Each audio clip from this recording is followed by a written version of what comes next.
Hey guys, what's going on? It's Twintuitive 717. I am back with another reading. I'm here with the Saucy Good Beaver. We're just back doing our thing. This message is about the spell being lifted. All right, that's the main message I'm getting for many of you in the divine feminine energy. You're highly desired by your divine masculine, and so there's been a lot of spell work directed at you. Spell work doesn't always have to be bubble, toil and trouble, cauldron, the frog legs and stuff like that.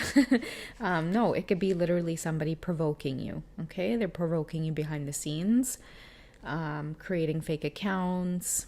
A lot of you out there have creative endeavors going on, especially if you're a divine feminine. I feel like really early on in your journey, the universe might have shown you that being an entrepreneur or being in charge of the way that you earn your resources and pentacles is a big deal on your journey. And you've had a lot of people try to infiltrate and distract you from doing what it is you want to do. It's going to come in the form of like fogginess. You're going to feel very stuck, unmotivated. Your creative juices can't seem to flow. Everything around you becomes a little bit stagnant. It's like, my son is a huge fan of Goosebumps, and I don't know if you guys have ever seen the Goosebumps intro, but look it up if you guys don't know what it is. Look up Goosebumps intro TV show, and it's the part where there's a lady and she's smiling on a billboard, and when the Goosebumps energy, that dark energy goes through, it turns everything dark, and the lady goes from smiling to like having like wet hair and being like really upset or sad in the photo. So that's what a karmic attack can feel like. But I feel like the spell has been broken, and it always gets broken.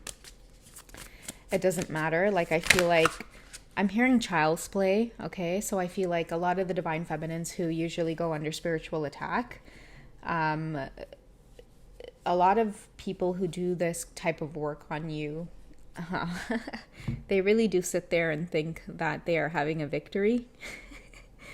But what I feel like you guys do is like, you get prepared. Like, I know I've been talking about the tornado energy a lot.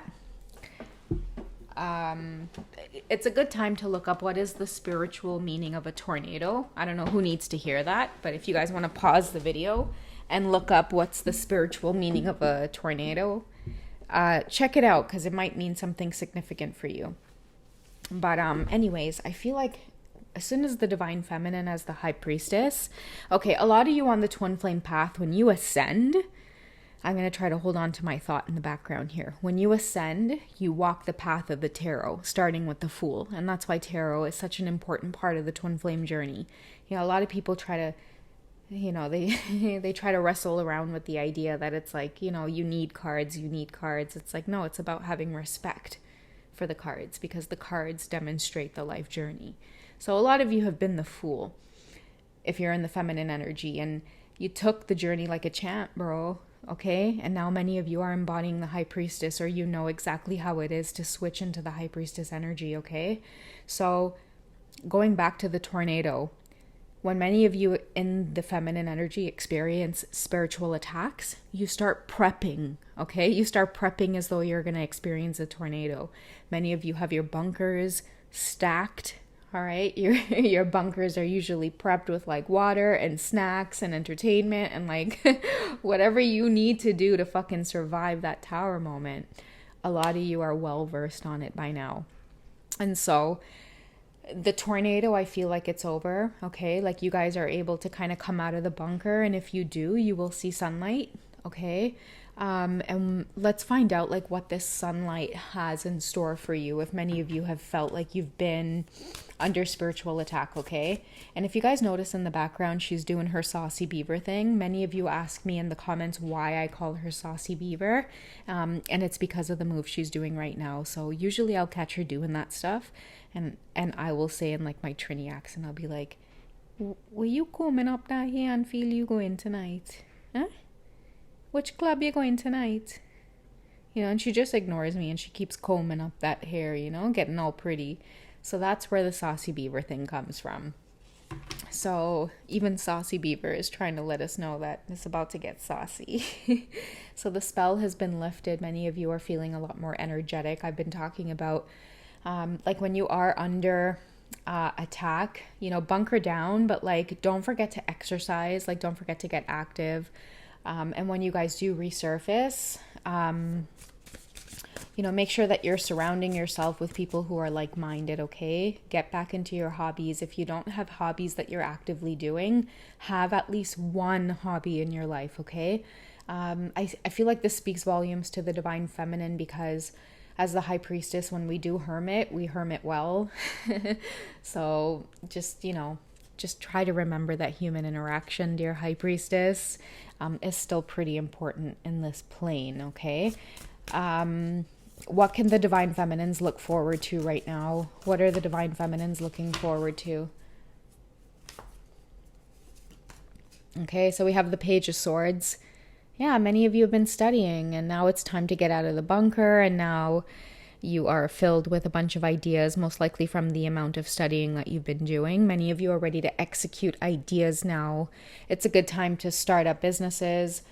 If you guys have money, okay, because I feel like during your bunkering down, you could have been working on things in the background that it's now only you're gaining the returns. Use that money to start a business right now, or take a little bit of it and invest in like either equipment or certain ideas, because I see a lot of you like you're at home, or you keep getting repetitive ideas about how to make yourself a little bit more comfortable on this journey, and that has to do with like if you guys are like at home, like finding more time to take care of your health. You know, the universe will provide that for you by being able to work from home, and so you have more time to sleep in, and you have more time to wake up and actually have a good breakfast and get a workout in. I feel like overall with this energy with the Page of Swords, the universe is trying to make things a lot easier for you. And that's because, again, you guys have demonstrated a lot of strength throughout these attacks. Okay. So now that you guys know what to do and you know what your best course of action is just continue to do what you're doing. Many of you have been guided as well, and you're very taken care of with your ancestors around you. What do you need to know about this whole twin flame journey? Okay, what's the major message that wants to come out about this twin flame journey? How is your person feeling towards you? Because I feel like whoever you are, like you're probably in the divine feminine energy, and you're consistently being tested, even with your divine masculine counterpart, right? But you keep rebuilding yourself even stronger. When you are met with challenges or defeats, you stay down and you learn until you're able to get back up and dust yourself off again. Okay, many of you are perfecting your technique. Okay, so I don't know what that means, but like, you know, for some of you, you get on this journey and you're not afraid of anything, not even your divine masculine, and it's really showing. Okay, how does your person feel for you? What do you need to know in general from the romance angels? All right, so healing family issues. Okay, that's a big thing right now, guys. I feel like a lot of your masculines, you know, they really want to come forward. What many of you may not know is that family approval is a big thing for them in this lifetime, and it's most likely something that they need to get over. They need to have a discernment and authority over their own life experience. And so what your masculines are doing is like they're experiencing a lesson. So do they live life according to the desires of others, or do they value themselves enough to know that they can live life in the way that they want to live? And if those who are in their lives value them, they will respect them. So that's a big thing that a lot of your masculines are going through right now. It may be with like family and friends and people who have expectations of them. And it's like having those expectations are just fine. But I feel like many of your masculines are ready to step out and make the effort. Okay, they're ready to step out and make the effort towards like just like true love, it may not be true love with like, oh, the divine feminine, but I feel like this right now is about self-love. Look out for themes of self-love, especially within the masculine collective right now. And we also have stay optimistic about your love life. I feel like they want you to be optimistic about them because they genuinely are going through the changes and they are, experiencing exactly what it is you are, divine feminine. For the most part, I feel like many of you know this, especially since the spells have been lifted. Your masculines are coming closer. So naturally, divine feminine, you're going to feel under attack. You're going to be a lot more negative than you usually are about the twin flame journey. You're going to feel slighted by love. You're going to feel rejection or abandonment a little bit more strongly. Stay grounded and know that it'll pass. But it's really important that you guys kind of do the whole tornado thing and bunker down with like your snacks and like your inner peace and just let the tornado kind of pass. Don't get triggered. Don't project.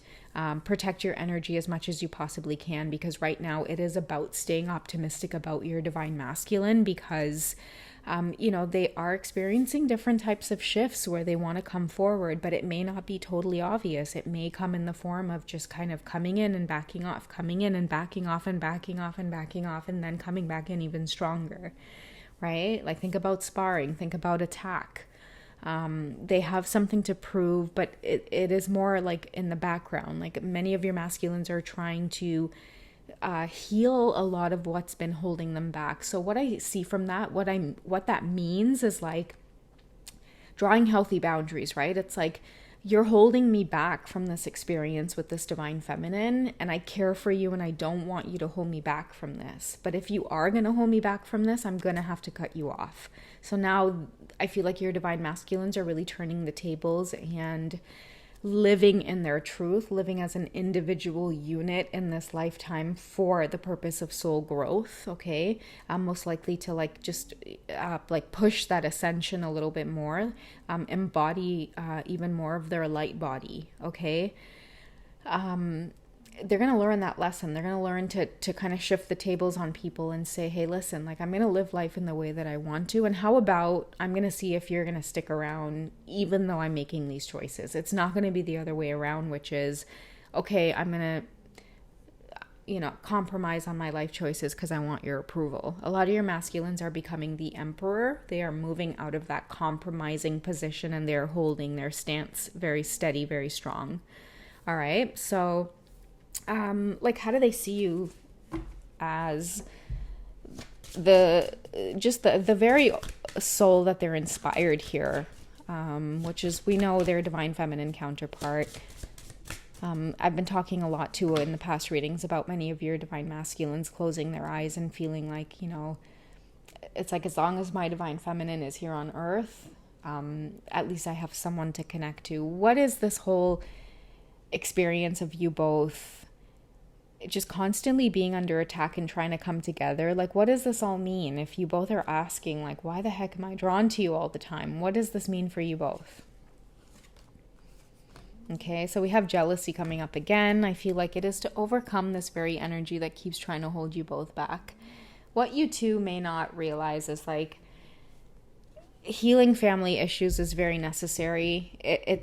There's a lot of jealousy around the connection between you both because you're planting new seeds within your community, within first your family units, and then when you push that outwards, it's in your community as well. People you work with, people you know, people who might kind of get a little bit of a tidbit about what's going on in your life, and then it's like, oh damn, like, oh, it might seem like people want to judge you at first, but at the end of the day, I feel like people, when they realize how it is you're living your life, yeah, there could very much well be a lot of envy there, right? Like, oh, you've divorced, but you still get along with your spouse and you guys still spend time together. Like, that's been my biggest trip on the journey, guys. Like, me and my son's father, we are separated, but we still spend a lot of time together, at least once a week, to do something together as a family, and that trips everybody out that we're separated, but we still spend time together. They think that because we separated, there should be some kind of drama there, and we should be like catty towards each other. No offense, Mega. It's only because... Oh, I'm sorry to wake you, my darling. Aw, you know what though? I'm maybe not so much offense because I've seen her and Ariel, like if they get close to each other while they're eating, they're quick to like exchange paws.